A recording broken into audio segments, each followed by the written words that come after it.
نحمده ونصلي على رسوله الكريم اما بعد يقول الله تبارك وتعالى في القرآن المجيد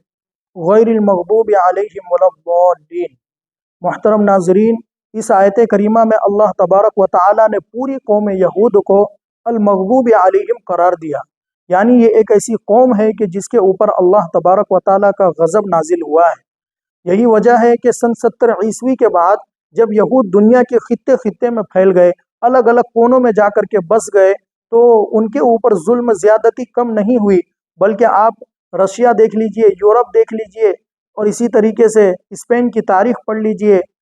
امریکہ اور برطانیہ کی تاریخ اٹھا کر کے دیکھ لیجئے کہ جہاں کہیں بھی جا کر کے انہوں نے اپنا سر چھپایا وہاں ان کا قتل عام ہوا اور وہااں ان کو ذلیل اور رسوا کیا جانے لگا، اور یہ سلسلہ چلتا ہی رہا یہاں تک کہ فلسطین میں ان کو اپنے قدم جمانے کا موقع مل گیا۔ اور وہ چیز جو کہ سب سے پہلے اس چیز میں ان کے معاون اور مددگار ثابت ہوئی، وہ اعلان بلفور تھا، جو کہ برطانیہ کی جانب سے لایا گیا تھا، اور اس میں واضح طور پر کہہ دیا گیا تھا کہ یہود وہاں جا کر کے آباد ہو سکتے ہیں، اپنی زمینیں خرید سکتے ہیں، اور وقت آنے پر اپنی مملکت بھی بنا سکتے ہیں۔ ایسا ہی ہوا، 1917 کے اندر اعلان بلفور لایا گیا، لیکن 1948 تک یہودیوں کی وہاں پر اتنی تعداد جمع ہو گئی کہ جس کی بنا پر ایک اسرائیل ملک وجود میں آ گیا۔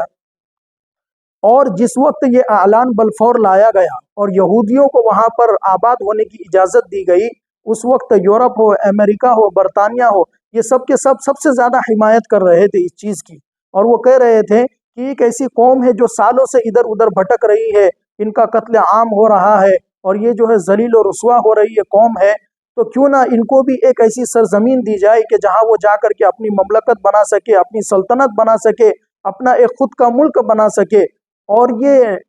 جو نعرے تھے سننے میں تو بہت اچھے لگ رہے تھے، لیکن حقیقت اس کے پیچھے کی کچھ اور تھی، اور حقیقت یہ تھی کہ برطانیہ اور امریکہ اچھی طریقے سے جانتے تھے کہ یہود ہماری معیشت، ہماری سلطنت اور ہماری تہذیب اور مذہب کے اوپر ہاتھ صاف کر چکے ہیں۔ اگر ان کو ہمارے درمیان اور بھی دیر تک آزاد شہری بنا کر کے رکھا گیا تو وہ وقت دور نہیں کہ ہمارا ہر شہری ان سے متاثر ہوگا۔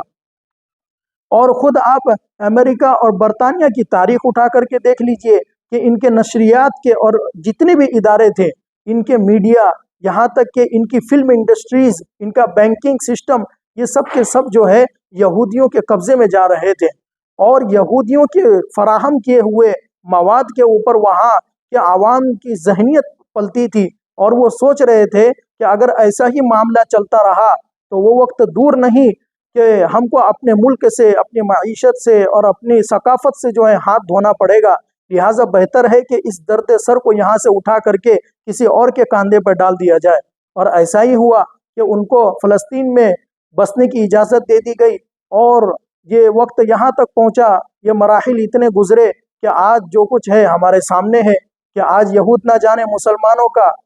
کیسا درد سر بن گیا ہے، اور مسلمانوں کے اوپر نہ جانے کس کس طرح کے مظالم ڈھائے جا رہا ہے، کہ جو انسان جانور کے ساتھ بھی کرنے کے لیے نہیں سوچ سکتا، وہ یہود ایک مسلمان کے ساتھ، ایک بچے کے ساتھ، ایک بوڑھے کے ساتھ، ایک عورت کے ساتھ کر رہا ہے، کہ ان کے اوپر بم گراتا ہے جب وہ